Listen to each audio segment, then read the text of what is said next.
Hi everyone, welcome to today's Snack and Learn webinar. Just mentioning the housekeeping items briefly.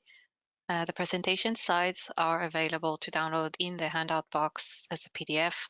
And also there will be time for question and answers. Please log your questions in the question box and I will hand it over to Michael and Chris to start the presentation. Thank you.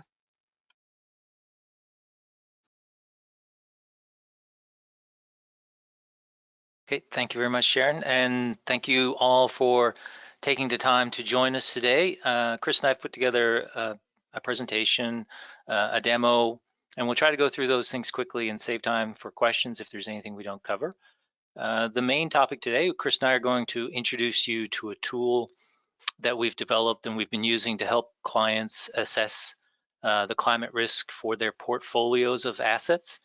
The tool is called Climate Impact, and it's part of a family of climate and weather tools that we call DecisionVue, because those tools are meant to provide our clients with information that helps clients make decisions about their operations.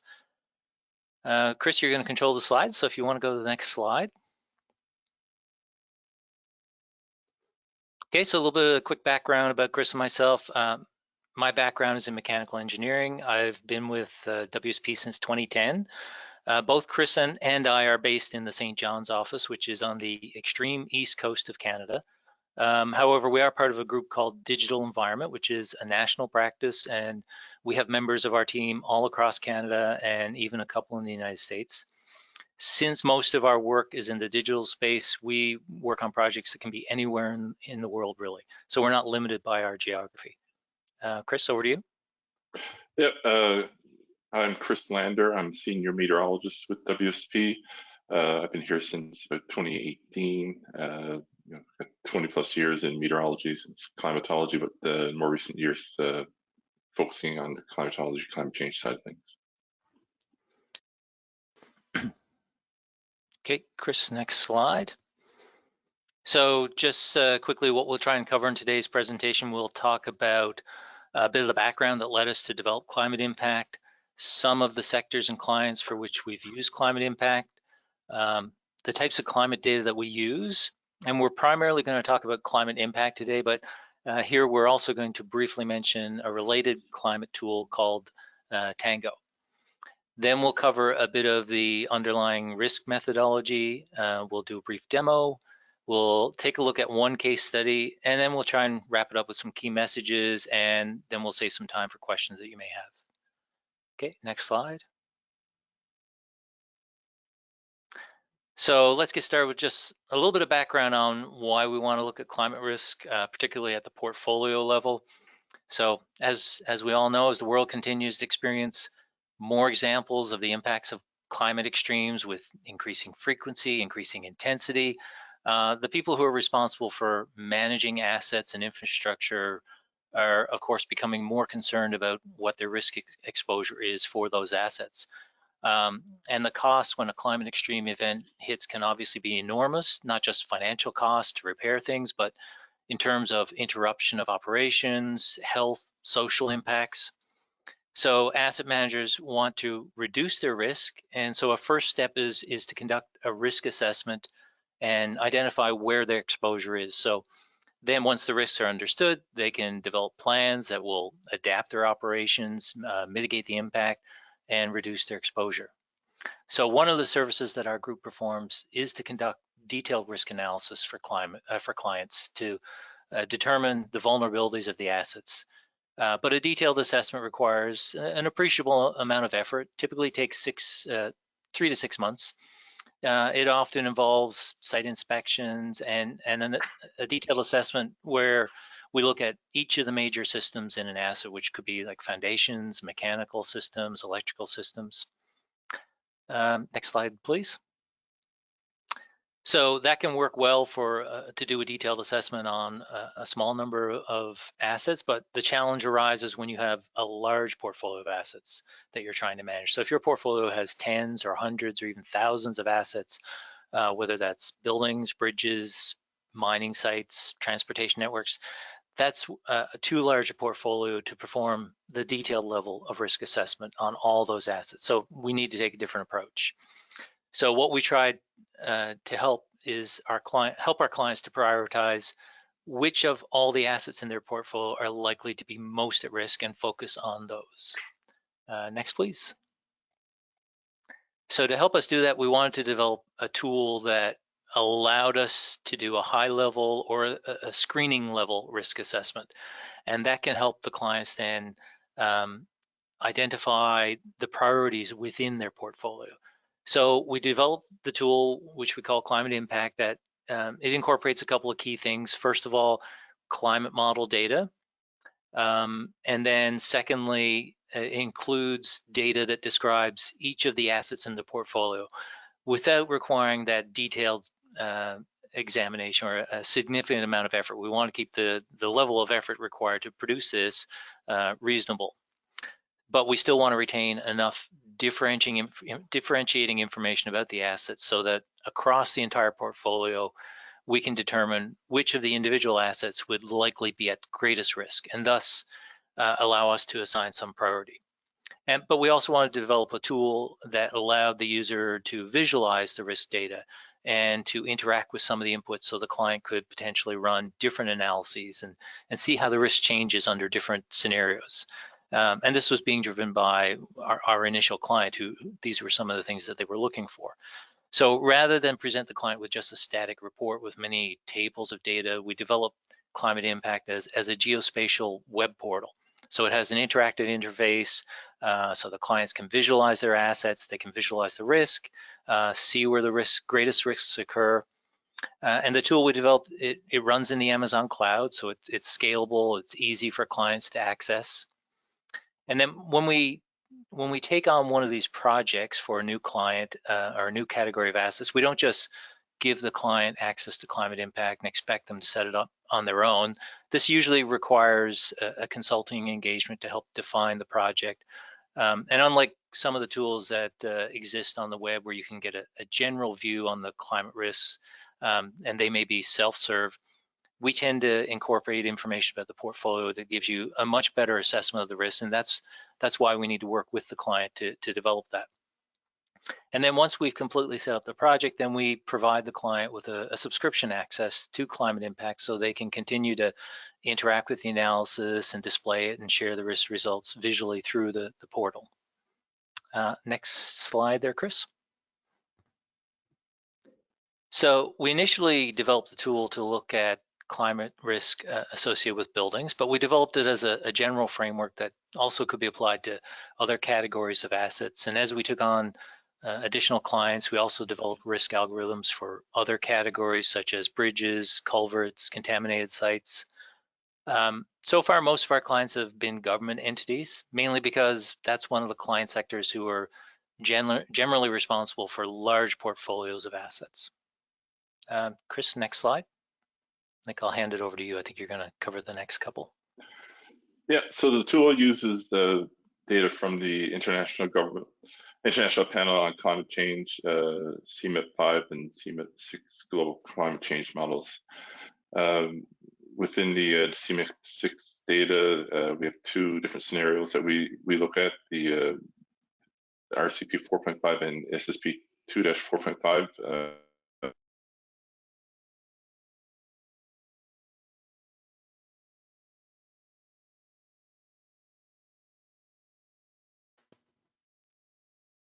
Chris, are you still there?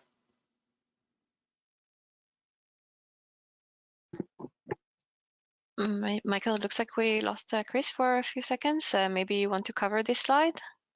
Yeah, I'll keep going. Hopefully Chris joins us. So yeah, if you're not familiar with RCP or SSP, those are basically categories of or scenarios of climate change, and the different numbers represent different things, or they relate to the amount of climate change that's going to occur. So and there are more than what we've shown here, but these are the two that we typically use. There's also like an RCP 2.6, and what that represents is if the world gets together, and it's considered like the optimistic scenario where we do lots to address climate change, and climate change is minimized, whereas the opposite extreme, the 8.5 one, is considered the business as usual, as if the world continues to do what we're doing now, which is probably not very much, and so you have an extreme impact of climate change. So that's what the different scenarios, RCP or SSP, refer to. And then, so there's different climate scenarios. Also, we have up to about 70 different climate parameters that we extract from the global climate models that we pull into climate impact to use to examine which ones might impact the assets. And we do that as part of the consulting engagement with the client to determine which of these climate parameters are most relevant to you. Certainly if you're not living near the coast, then sea level rise is not a parameter you need to worry about. So that's part of the consulting engagement to figure out which ones are most relevant to you depending on where your assets are and what your interests are. Chris, are you back? Do you want to talk about this slide? Or I can keep going. Hi, can you guys hear me? Yep, we can hear you. Okay, sorry about that. I didn't realize I disappeared. So as I was saying, Tango is a software developed in-house to extract climate change projection data from global climate models and to help compute indicators to help clients and designers understand the climate change impacts for projects within Canada and globally. The data is, I think, as Michael mentioned earlier, the data is housed in the cloud. Actually, this is the Azure cloud. This data is accessed from. So our tool will talk with Tango and pull down the data that it needs for the analysis. Okay, back to you, Michael. Okay, so let's talk a little bit about the underlying methodology and how we measure risk. So if you want to go to the next slide.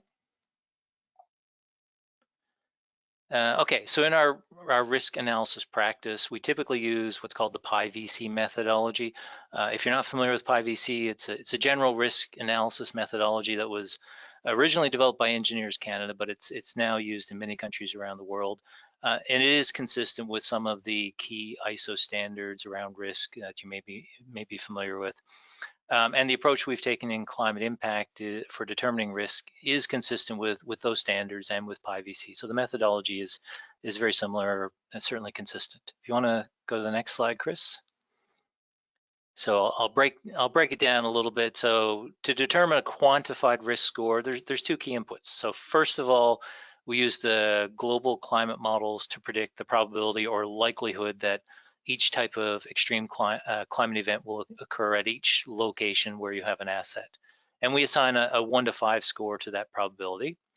Then the other key input is the severity of impact score. And this is related to the major components or key attributes of the infrastructure. So we assign a 1 to 5 score, mainly a qualitative assessment to indicate how severely impacted each infrastructure component will be by the extreme climate hazards. So just as an example, if we have an attribute for a building where it's primarily constructed of wood and we want to look at how is that impacted by a 100-year flood, well, we might say a wooden structure will be significantly impacted, so we might score that as a 4. And alternatively, if we're looking at a building made out of concrete, then we might say that's less going to be impacted less by a 100-year flood, so we might score that a 1 or 2. So that's the severity of impact. Then to determine a risk score, we essentially multiply those two key inputs together, and they both have 1 to 5 scales, and we end up with a risk score that varies from 1 to 25. I'll click to the next one there, Chris. So we get a 1 to 5 range, or 1 to 25 range rather. The scores that you see here coded as green are generally negligible minor risk, whereas the ones that are orange and red are significant, and those are the risks that would receive the highest priority. So I think at this point, Chris, you're going to do a brief demo. Yeah, so this is the climate impacts tool. So first thing I'll show you is we can display all the parameters that we currently have in the tool. So I'm just going to show average team in here. And it will display on the map. We have we can select the asset layer, and it shows the locations that we're interested in. So that's just the display part of the main part of the tool is this run analysis. Right here we can select the time frame that we're interested in, which scenario we're interested in. Under this tool, under this drop down here, we can select the parameters. We can choose all, or we can just choose a subset of the parameters here. You click next. Select culverts and bridges again, like I did before, and it displays some metadata about the particular assets. And then we get to this part here. This is where we score each individual part of the culverts and how they rank with the climate change parameter. After that, we just run the analysis. And it takes a second, but not too long, and it'll generate a table for us. So right here we have 210 different assets that we've run the tool for. We have maximum risk score at the beginning, and we have all the climate parameters that we selected. We have scoring for each one of those there. We have a filter on it where we can, if you're interested in, say, you want max risk greater than 10, so we're not interested in anything less than a 10, we can just filter that, and it will show you based on that. The scores are also displayed in the map. Your oranges are your higher risk score, yellows kind of middle of the road, and the blues. You don't have to. You don't have to be concerned as much with those here. It also gives you a quick glimpse. I mean, you can look and see, down towards the southern part of this region here. You see we're getting a lot of orange scores, whereas kind of up in this area here, where their scores are lower. We also have a detailed risk table where you can look at it and you can see which parameter is actually scoring the highest. So it'll help you make your decisions based on that as well. There is also, we can export the data to a CSV file, and we also have a generic summary report that we can, it's a PDF file that we can export all this data in, and a little write-up on the analysis and methods and stuff like that. All right, back to you, Michael. Okay, thanks, Chris. So next, we're just going to have a quick look at a case study that we did. So this was one of our early clients, and it was a government department responsible for managing federal buildings. And they had a portfolio of 53 buildings that they managed for which they wanted to have an assessment of the risk. And this was federal buildings in one particular region of Canada. And just to point out, we're showing a couple of examples here that are based in Canada, but as I said before, there's no limitation geographically why we have to why we're restricted to Canada. We could be doing these projects anywhere. So I think next slide there, Chris. So as I said, when we take on one of these projects, we usually need a consulting engagement to define the project and collect all the relevant information. And because we want to integrate details about the buildings, we had a collaborative engagement with this client. And during that engagement, we worked with the client to identify the key climate hazards that were relevant to their portfolio. We included climate data for 4 different time frames and 2 different climate change scenarios. We worked with the client to examine their database of information about the buildings and identify what were some of the key attributes that were going to be good indicators of interactions with the climate hazards.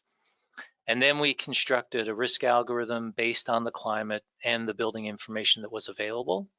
And then we have a software team that's dedicated to working with our climate tools. They imported all that key data into a climate impact database specific for this client. And then once we completed all the setup of the database, configured the climate impact for the client's project, and then we provide the client with a subscription access to climate impact so that they can continue to access all the data, look at the risk determinations, and actually interact with the portal and modify some of the analysis and share it with their colleagues. If you want to go to the next slide, please. So again, this is just a screen capture from some of the analysis that was generated. The client was able to interact with the analysis, display the risk results visually in the climate impact interface. As Chris showed, the circles on the map represent the location of the buildings, and they're color-coded, represent the different levels of risk. Next slide, Chris. And you're also able to drill down. This is a summary table where we represent all the buildings. Each row was a separate building, and you can see all the climate hazards. And as Chris showed, you can drill down and determine what's driving each of the risks, and that helps you determine how to best address the risks. So you can go to the next slide, Chris. So from this work, this project, this analysis, the client was able to review the analysis that they were interested in, visualize it through climate impact, and then the client was able to use the analysis and drilling into each risk score, identify which of their portfolio of buildings are the highest risk. And then based on that analysis, they can develop some action plans and prioritize their responses based on the risk distribution. Some of those actions may be to take direct action for each of the buildings and mitigate some things, or more likely for some of them, it might involve a follow-up, more detailed risk analysis on your high-risk buildings. Next slide, Chris. Yeah, so that's an overview of our risk analysis tool, Climate Impact, and I'll just recap some of the key points, I guess.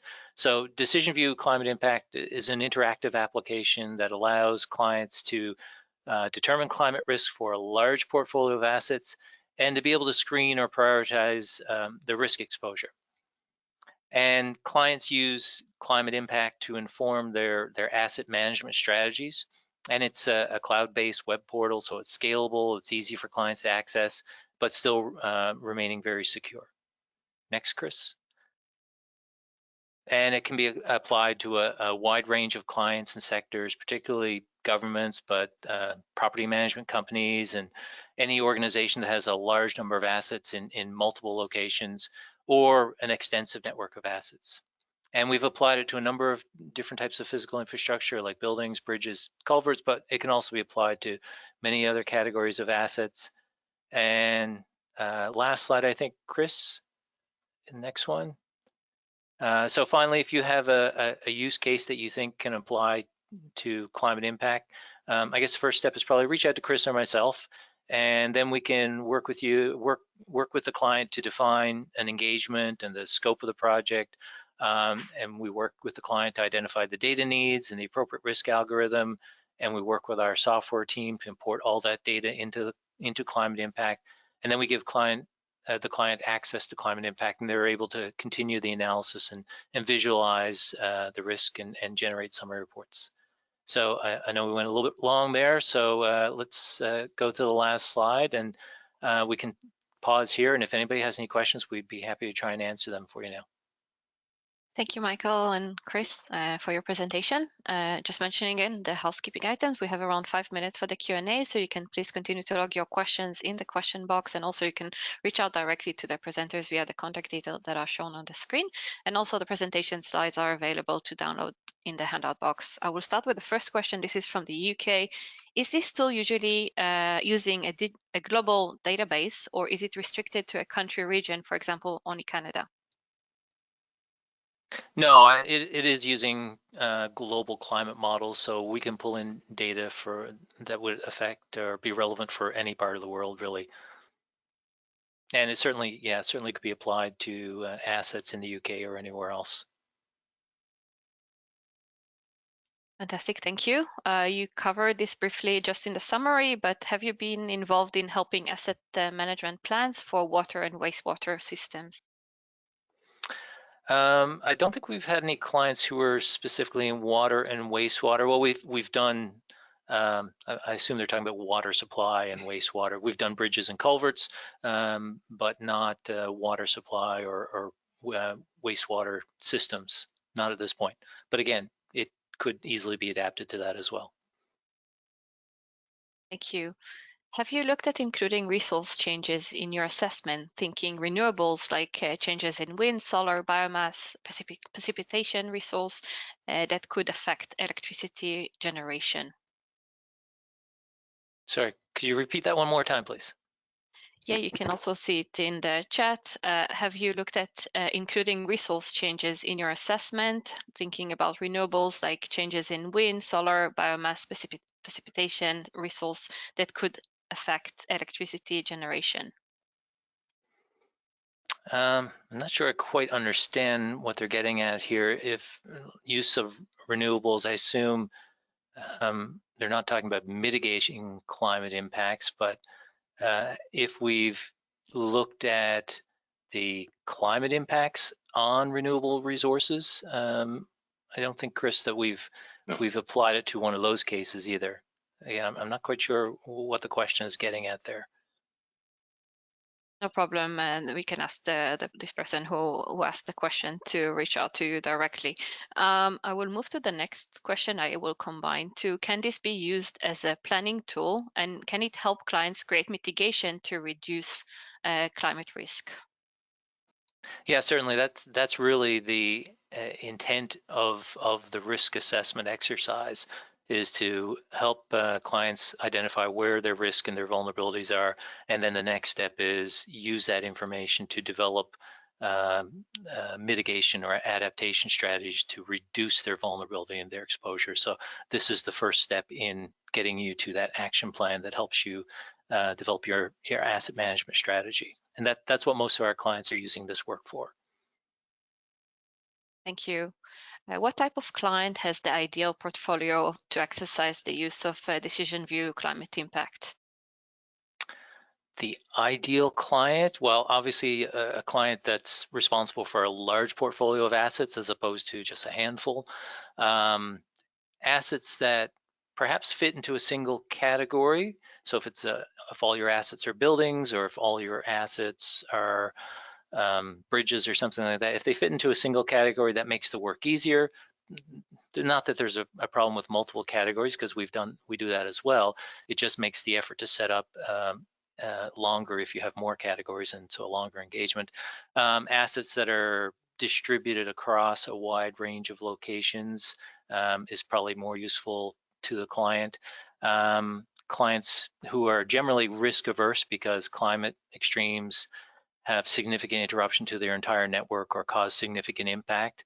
And clients that have probably a good database that describes the attributes of their assets. And this is often one of our biggest challenges that clients find. Clients may have an incomplete database, or some of the relevant attributes, or most relevant attributes, they just don't capture. So if you've got a really good database that describes your portfolio of assets, those are some of the things that make up, I think, what will be an ideal client. Thank you. I will take the last question, even though we have a lot of flow of questions here that the presenters will reach out to you directly. Have you ever used this tool in a technical due diligence, for example, for a cruise terminal building, for a portfolio of airport managed by one consortium, I think it's called, to make high-level climate impact analysis?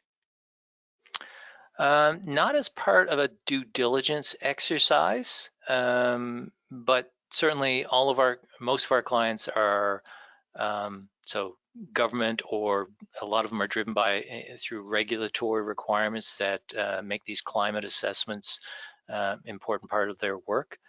So very similar to what you would do as part of a due diligence exercise, but the examples that were given in the questions, I don't think we can say that we've done those particular ones at this point. But certainly the work that we've done, the clients we've worked with, it's a very similar type of exercise. Fantastic. Thank you. We're on time. So thank you, Michael and Chris, for your presentation. And thank you, everyone, for joining us today. We hope to see you in our upcoming sessions, which is coming to end at the end of December. So again, thanks, everyone. And we will wrap up the session now. Thank you. All right. Thank you, everyone.